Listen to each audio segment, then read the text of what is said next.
Hi, I'm Nelicia, one of Santa's elves on Letters to Santa, but also an MATC student producer here at Milwaukee PBS. Being integrated into 10 and 36 professional productions is what makes our college experience so unique. Imagine learning and working here. After 2 years at MATC, TV employers know they're getting the most qualified graduates anywhere. Interested in how to start your path in professional video production and storytelling? Email or call. The information's on the screen.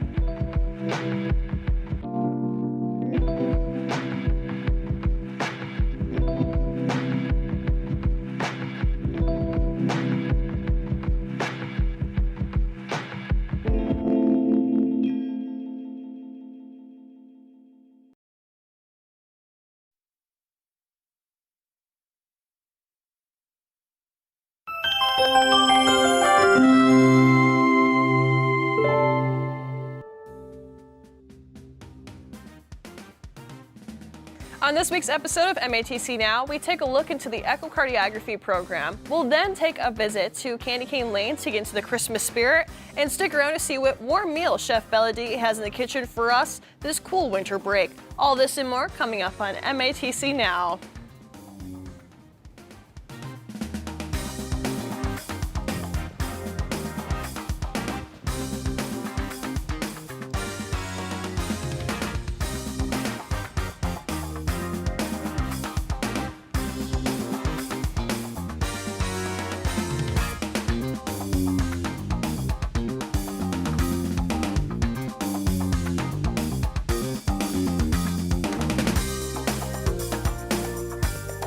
Good morning and welcome to our very last episode of MATC Now for the semester. I'm your host, Courtney Bondar, and today we have Aaron Welcher, an alumni from the echocardiology program, joining us today. Thank you so much, Aaron. How are you doing? I am good. Thank you for having me. Yeah, it's a pleasure to have you. Could you tell me a little bit about your career? Well, I started here at the MATC echocardiography program, and then I did an internship at Fredert. That's wonderful. So I'm going to save a little bit of learning more about you and the echocardiography program as well, because first I want to check in with our field correspondent, Nelicia Lorenza, who is down in the New Student Center. How's it going over there, Nelicia? Thanks, Courtney. I'm here at the Student Center where some major construction is taking place right outside the doors of the Student Resource Center. We'll see you here soon. Oh wow, I can hear that all the way from over here, but it's good to hear, and we'll check back in with you a little bit. Now that Christmas is right around the corner, student producer Ulises Mora took a trip to Candy Cane Lane to see how the community is getting ready for the holiday season. We'll also take a look at an alumni of MATC's Culinary program with student producer Leslie Garcia.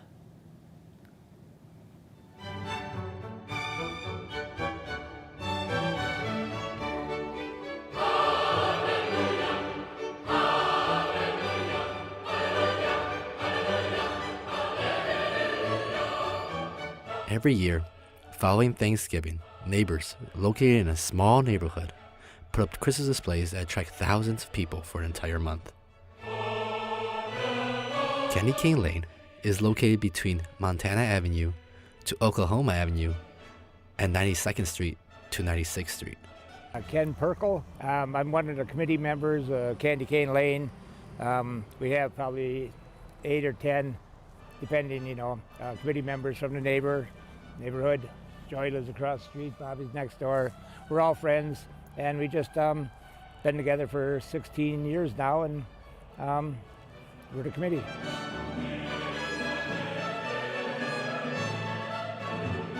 About in 1984, a little boy, Jeremy Klein, down on the corner, had cancer at 5 years old. So some of the neighborhood, how they used to do it in the 80s, you had street parties, and you had parties in the basement, all that stuff.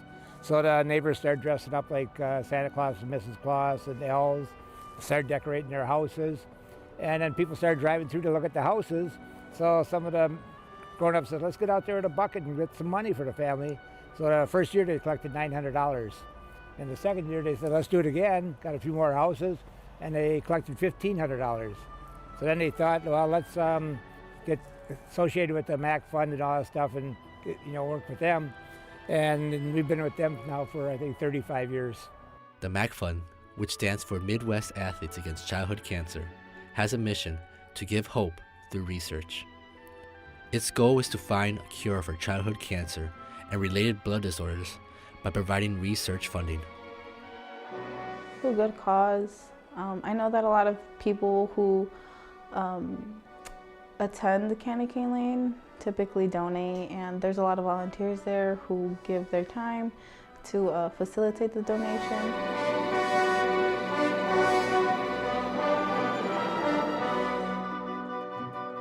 Then about 5-6 years ago, people started to get real giving and started giving us more. And then we were getting like 119, 114. And I thought, boy, this is really getting nice. And then in the COVID year in 2020, we collected $207,000, which is by far more than we ever anticipated ever getting. And then last year we collected 158. So, and over the last 5 years, we collected somewhere around $770,000. So, which is just a huge amount of money for whatever. At night, you can't see all the cords, you know. In the daytime, you can tell that it's, you know, whatever, but at night, it looks beautiful. Some of the most interesting exhibits I've seen at Candy Cane Lane tend to be, I think, the themed ones, right? Like the first one that comes into my head is this green dinosaur. It's super obnoxious and totally out of character, but that's what makes it so beautiful. It only lasts for a month, but the fundraising has benefited the MAC Fund greatly throughout the years. Since 1984, Candy Cane Lane has donated $3 million to the cause.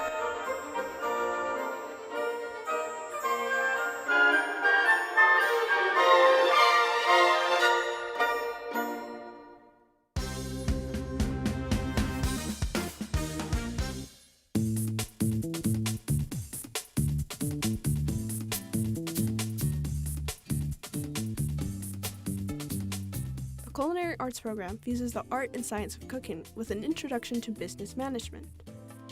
Chad Noel, being an educational assistant and fellow alum of the program, talks about how culinary caught his interest, even with 2 other degrees. Out of college, I became a commercial, or I should say, commissioned bank examiner with the Federal Reserve, so like a bank regulator. And then I went back to law school, got a law degree, and practiced law for a while, and decided, I was living in Florida at the time, moved back to Wisconsin, and decided I'd like to go to culinary school, so I did.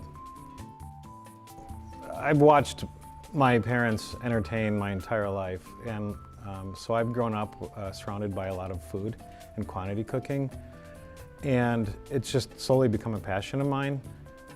This is a third career for me, and I just decided to follow my heart.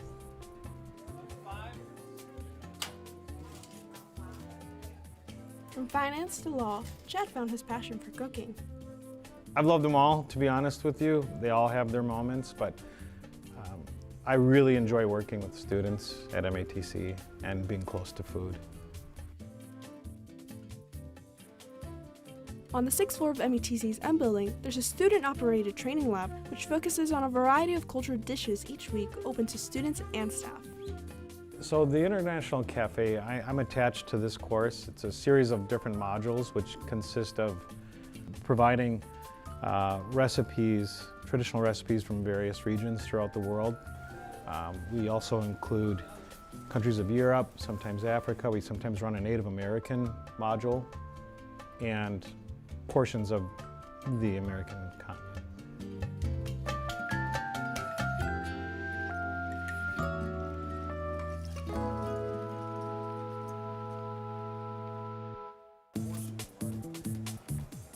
With over 80 orders in a day, the students get a good insight on how food services operate. Chad shares why he chose to be an educational assistant and all of his favorite parts about working with students. Because they tend to share the same passion that I have, and I enjoy opportunities to provide suggestions to help them grow, like some of the chefs that I've worked with helped me. It feels good to collaborate with people that are there because they're passionate about what they're doing. My idea going back to culinary school was that I wanted to have my own restaurant, but working in the industry, I quickly decided that that probably wasn't the right course for me. And I also enjoyed the instruction that I received here. So working at MATC became a goal.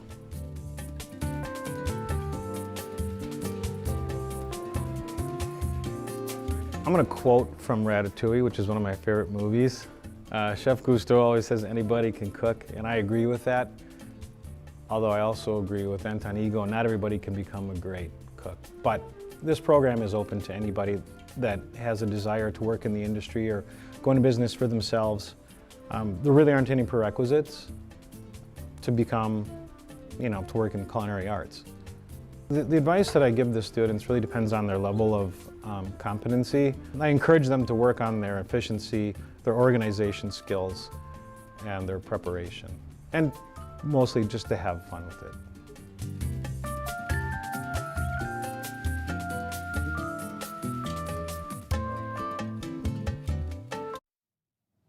What a unique program to get students more hands-on experience. Now let's head back over to the Student Center to see what Nalicia has in store for us.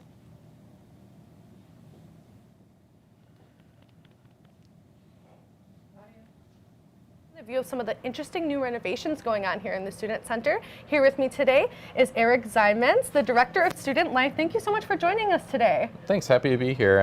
Looking forward to talking about what's going on just outside here. Yeah, can you tell us about what's going on out there and all those crazy sounds we're hearing right outside the Student Center? Yeah, so currently in the S building, we're actually updating the location of the stairs to kind of provide the building a new feel, make it easier for students to access resources once they're here, and then reuse some of the square footage of the current stairs for new student support and resources on campus. Okay, I saw some of the coming soon in 2023 pictures. Yeah. Are you able to describe what we can expect after all of that and maybe some of those pictures? Yeah, so the pictures are kind of the initial renderings of it. And what you can expect is the stairs are going to be centrally located in the main part of the S building. This will allow easier access to things like the Student Resource Center, as well as some other areas. It kind of drops you out right in those spaces now. And it really updates and modernizes the building to provide, a new student experience that students will engage in hopefully a little bit better and enjoy. And then lastly, long term, those stairs that we currently have will be replaced with some other things that I'll kind of tease it, some other things, some other resources that I think will really add to the student experience, give access to more food, those types of things. Once we can share the plans, I would be happy to give a little bit more information on it. Perfect. Yeah. And speaking of the Student Resource Center, and I just wanted to address the sounds we're hearing in the background first, can you tell me a little bit about yourself and what you do here at MATC as the Director of Student Life? Yeah, so as the Director of Student Life, I am responsible for overseeing all of our entire district's student engagement. So that's student organizations, student events, as well as student government, as well as managing and overseeing the UPass program, student IDs, as well as some other things such as FastCare for student healthcare and some other resources that we have as well. So really, if there's a way to support students, to help them, to engage them, to help them grow outside of the classroom, that's really my role here at the college, is to help support and manage those things. Well, it seems like you do a lot here, which is really great as a college student myself to have those resources available, because it can be challenging, so it's a really good thing here. We're going to take a walk over just a little bit since it's loud out there. We'll stick in here just so you can see what's going on kind of behind the tarp back there. Can you tell us what the main goal of these renovations are and how they impact student life here on campus? Sure. So currently, it's made it slightly challenging to kind of engage with students, right? To have that engagement atmosphere. It's a little dark, a little dusty right now, right? Those types of things, and that's completely fine for the current moment, right? And long term, the payout's going to be really worth it. We have a couple goals with what we're doing here for renovations, and this is just one stage. And so really the goal is to increase the access to student support, to increase the engagement, feeling of the environment, allow more spaces for students to engage, and to make the buildings easier to navigate and more modern and more enjoyable. So in the future, you've already seen a little bit of renovations on the first floor, and those are somewhat complete. Obviously, the stairs are impacting the completion of that. And that floor will be really focused around entering the college. Okay. So how do you get admitted? How do you identify a profession? Those types of things. Second floor will be our retention to kind of stay focused. So that will be around student resources. Student life will be here, student resource center, advising, that will be on the second floor. And then our third floor will be food and fun. So that'll be where you can kind of relax, have some fun, get some food. There will be a large engagement space, etc. But really it's a space where you can recharge, connect with others, and then hopefully grow through some of the programming that will be there too. Well, I can't wait to see these renovations. Hopefully I'm still around. I'm supposed to be graduating, so we'll see. Otherwise I'll have to come take a visit. So I'm excited to see what's going to happen when all this construction is done. Thank you so much for joining us today.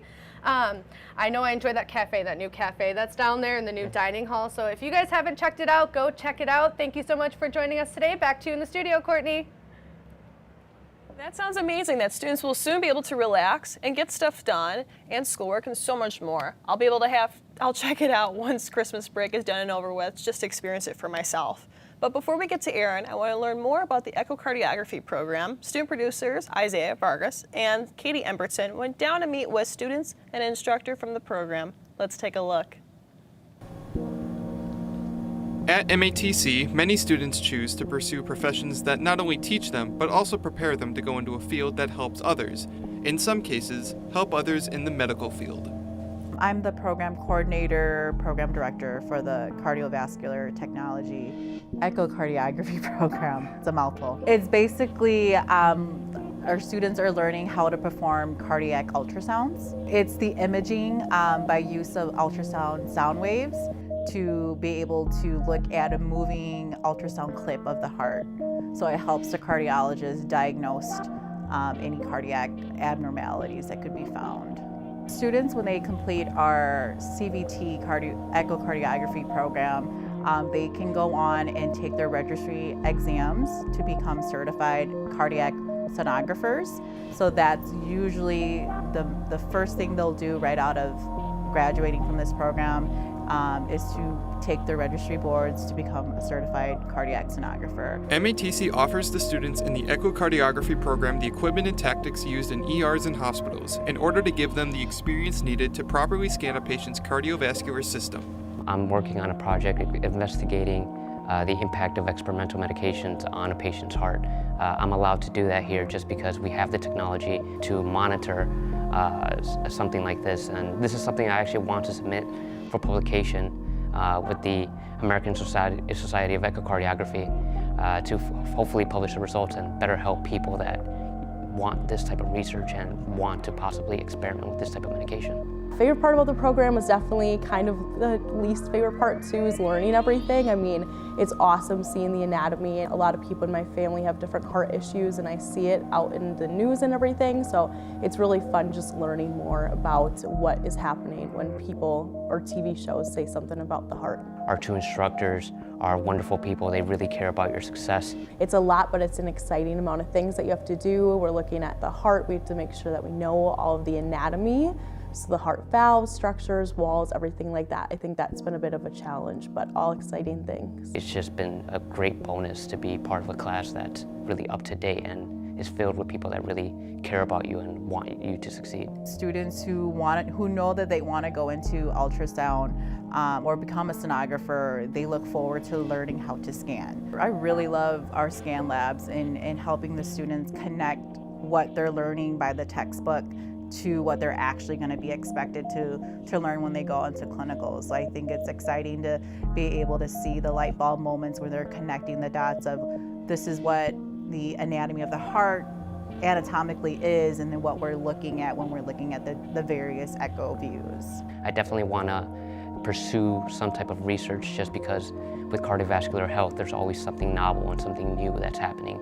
I definitely want to contribute anything I can to better diagnosis, better treatment for patients in any way I can. We're going into clinicals 4 days a week, so we're going to be seeing a lot more patients, a lot more anatomy, and a lot more different things that we are only reading about in class right now. So it's going to be exciting to have it right in front of us. There's just a lot to the field, and making sure they just ask the right questions, shadow people, and make sure that this is something that they're really interested in doing, and even coming in and shadowing our clinic that we run here on campus too, to see if this is something that they would be interested in learning and potentially petitioning for. The echocardiography program is just one of the many programs offered at MATC that gives students the chance to learn more about the health and wellness of themselves and others.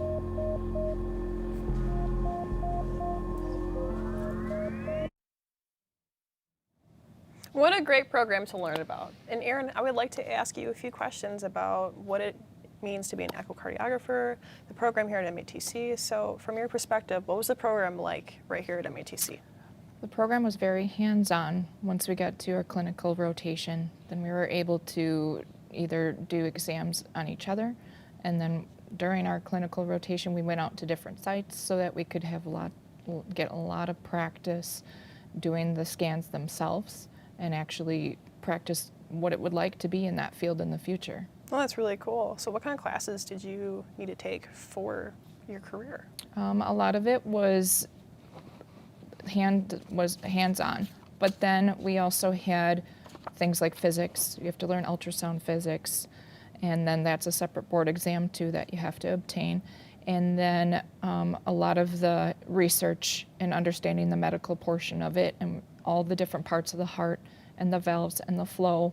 Oh, wow. And how the muscles function, what effects it has on the body, all that together. So yeah, you're really getting hands-on and learning a whole bunch about it. Mm-hmm. What kind of lessons did you learn from taking the program? Well, they also go with customer service or like a patient experience type of thing. So you do have to understand what it's like to be the patient as well. So we did do like a round robin kind of thing, where all the students would scan each other, and then it puts you in that perspective too of what it's like to be on the other side of the camera as opposed to just doing the scans. Yeah, of course. Yeah. What would you say to somebody who's wanting to get into the program and they don't know what to expect? Time, patience, being able to just really focus on it. It really benefits to be able to just learn everything, even taking the time on your own to go through all of the material and applying that as best as you can on your own time to really understand what it means. I believe it, and I completely agree with you. And I want to thank you for giving us some great insight into the program, into your career as well, and getting to learn so much about it. So thank you for that insight, Erin. You're welcome. So, since the temperature is now dropping and the winter wind is coming, I think it's time to head over to the kitchen to see what warm meal Chef BellaDee has whipped up for us. How's it going over there, Chef? Thanks, Courtney. Now's the time when students are preparing for their final exams. There's so much coursework to do and so little time to do it. Today's recipe for Sloppy Joes is a low-stress way to get that brain food you'll need. To make this dish, you only need these simple ingredients.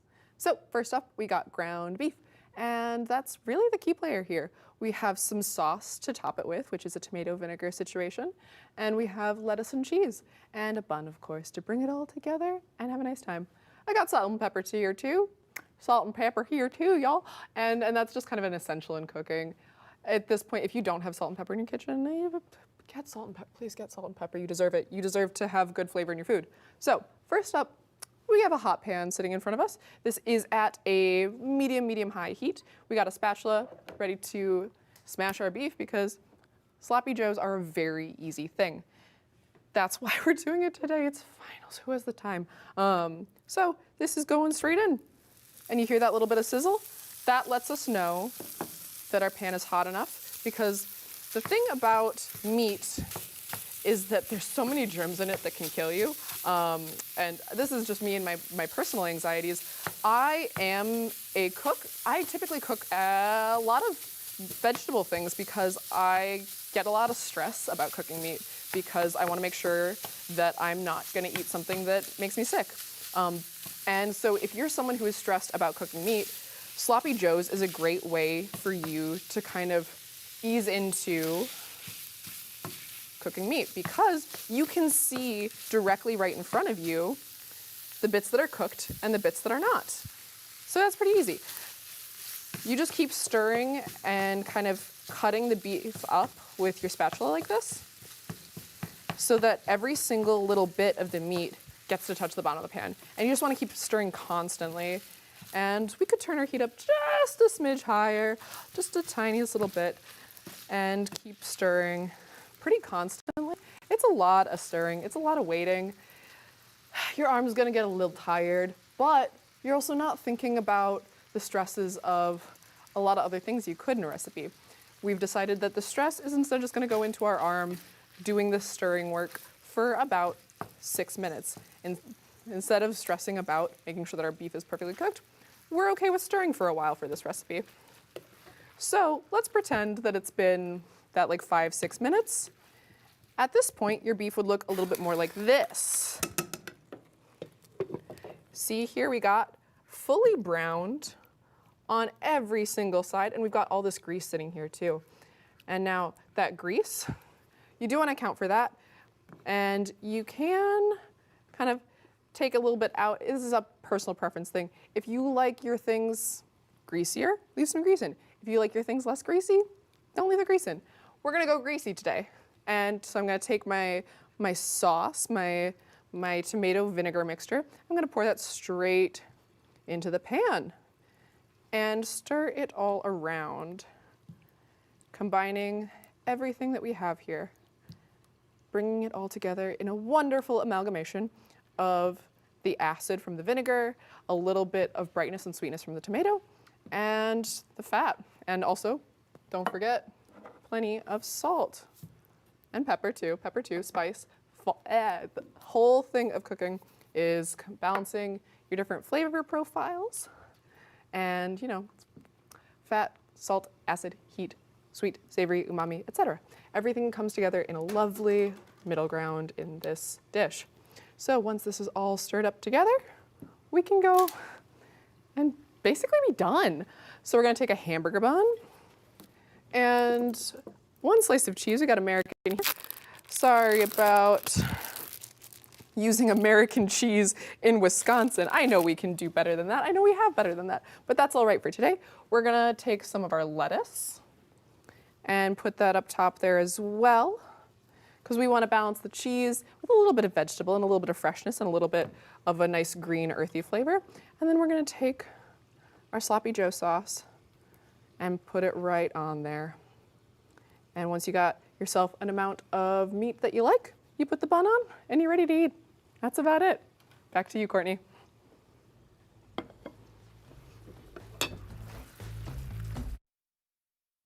Wow, I can definitely smell the sloppy joes from here. How about we go to Courtney for the MATC Minute while I go steal a bite? Winter break is right around the corner, so if you're planning on taking classes for spring 2023, make sure you get a head start on the new semester and register for classes this week. Just sign into self-service or visit matc.edu/get-help for any assistance. Qualified to graduate and planning to participate in the 2022 winter commencement, make sure to stop by the MATC bookstore on any campus to pick up your cap, gown, and tassel today through Thursday, December 15th. Just don't forget a picture ID.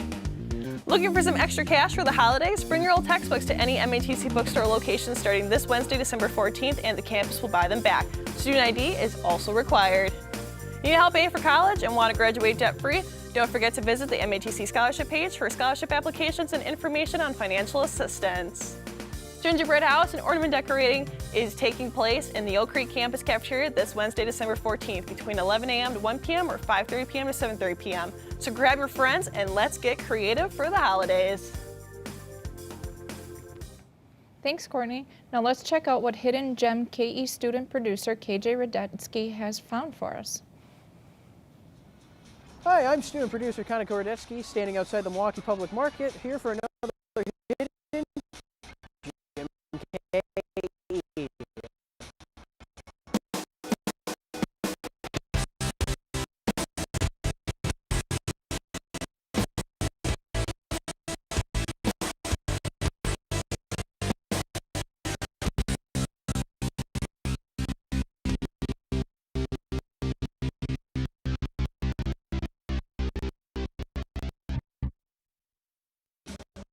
The Milwaukee Public Market is a meeting place for small local Wisconsin businesses and craftspeople, modeled after Pike Place Market in Seattle, Washington.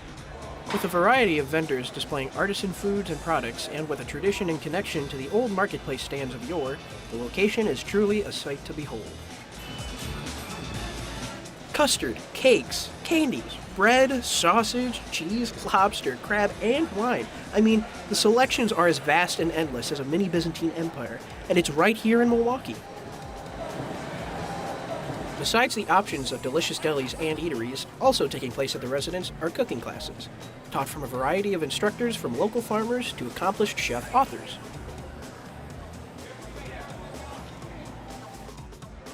So whether or not you're trying to find a fresh option for dinner, or you're just trying to learn a new technique for cooking, or even possible, you might just be bored and just trying to peruse something that is your local shopping mall, well then consider supporting your local small Wisconsin business owners and visiting the Milwaukee Public Market.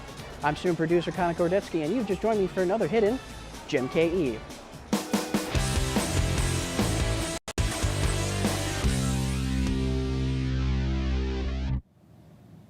The Milwaukee Public Market is such a unique place. I'll definitely have to visit there over winter break. But speaking of breaks, MATC Now will be going on a short hiatus, but don't worry because we'll be back for the spring semester with brand new episodes. Until then, I want to thank you, Erin, for joining me today. Thank you for having me. Of course, it's been a pleasure. And thank you for tuning in to another great episode of MATC Now. I'm your host, Courtney Bondar, and I'll see you soon.